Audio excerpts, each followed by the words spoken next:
Hey guys, moi c'est Mélanie Deveau. Alors mon parcours basket, un peu improbable. Au départ, je voulais faire du foot et finalement je me suis mise au basket. Donc j'ai commencé dans un petit club à Calais. Ensuite j'ai intégré le club du COP Calais, donc j'ai fait les petites équipes, les petites catégories. Ensuite en 2009 j'ai commencé à intégrer les pros. Donc à l'époque ils étaient en Ligue 1, donc j'ai fait le banc pendant 2 ans.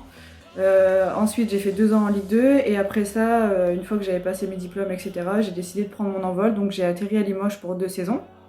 Ensuite j'ai signé à Dunkerque en Ligue 2. Malheureusement je me suis fait les croisés assez tôt dans la saison, donc saison blanche pour moi, le temps de me rééduquer, etc. Après ça, j'ai décidé de me remettre un peu en confiance et en selle, un peu en dehors de la France et de la Ligue 2.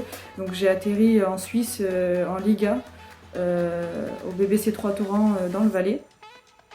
Une fois cette saison terminée, les playoffs de Ligue 2 démarraient.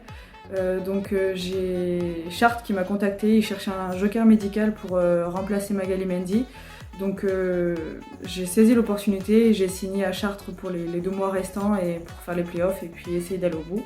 Malheureusement on a échoué en finale, donc on finit deuxième du championnat derrière La Roche-Vendée. Suite à ça j'ai rejoint Charnay pendant 2 saisons. Et puis après ces 2 saisons, je suis arrivée à Reims et j'y suis toujours. Lorsque j'ai commencé à intégrer l'équipe professionnelle du Corps Calais, j'ai eu l'opportunité d'être appelée en équipe de France, donc ce qui était totalement incroyable pour moi. J'avais jamais fait de Creps, j'avais juste fait les centres de formation du COB, personne n'imaginait que je puisse en arriver là, moi non plus. Et j'ai été sélectionnée en équipe de France U18 pour un championnat d'Europe. On avait fait une superbe campagne et l'année d'après j'ai été rappelée aussi pour faire le championnat du monde au Chili. Expérience vraiment incroyable. Concernant mon année, ma saison à l'étranger, c'est assez spécial parce que du coup, on voit nous en France quand on a des étrangères, elles ont un rôle important, elles sont vachement attendues, elles ont des responsabilités, etc. Moi, en plus de tout ça, j'avais la gestion de mon genou parce que je revenais quand même d'un croisé. Mais malgré ça, c'était vraiment une superbe expérience. La Liga suisse, elle est en train d'évoluer d'année en année, donc c'était vraiment sympa d'y participer cette année-là. J'étais dans une ville, dans un petit village incroyable, le cadre était magnifique, je me levais au bord des montagnes, quand il neigeait, c'est incroyable, vous connaissez un peu la vie dans les montagnes dans ces périodes-là, franchement c'était extraordinaire. J'en garde un très très bon souvenir et dès que je peux, je retourne là-bas pour la beauté du pays. L'expérience de la finale avec Chartres contre La Roche-Vendée, c'était hyper excitant. De toute façon, on s'entraîne tous les jours pour vivre ce genre d'émotions.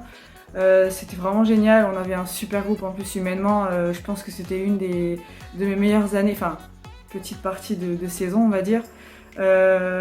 Déçue parce que la finalité a été que on n'a pas été championne et qu'on n'a pas pu accéder à la Ligue 1.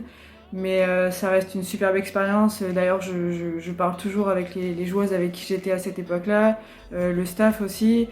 On a vraiment gardé un bon contact, un très bon souvenir. Et la déception est toujours là parce que je me dis qu'il manquait pas grand-chose pour qu'on passe. Mais bon, on peut pas réécrire l'histoire.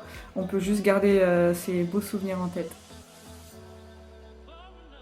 Mon meilleur souvenir basket, il est tout récent. Et c'est mon titre de championne de France avec Charnay. Et oui, et d'ailleurs cette petite médaille, je l'emmène partout avec moi et pour vous dire, je dors même avec. Et pour terminer, j'ai embêté beaucoup de mes coéquipières avec ça, donc je compte bien remettre le couvert.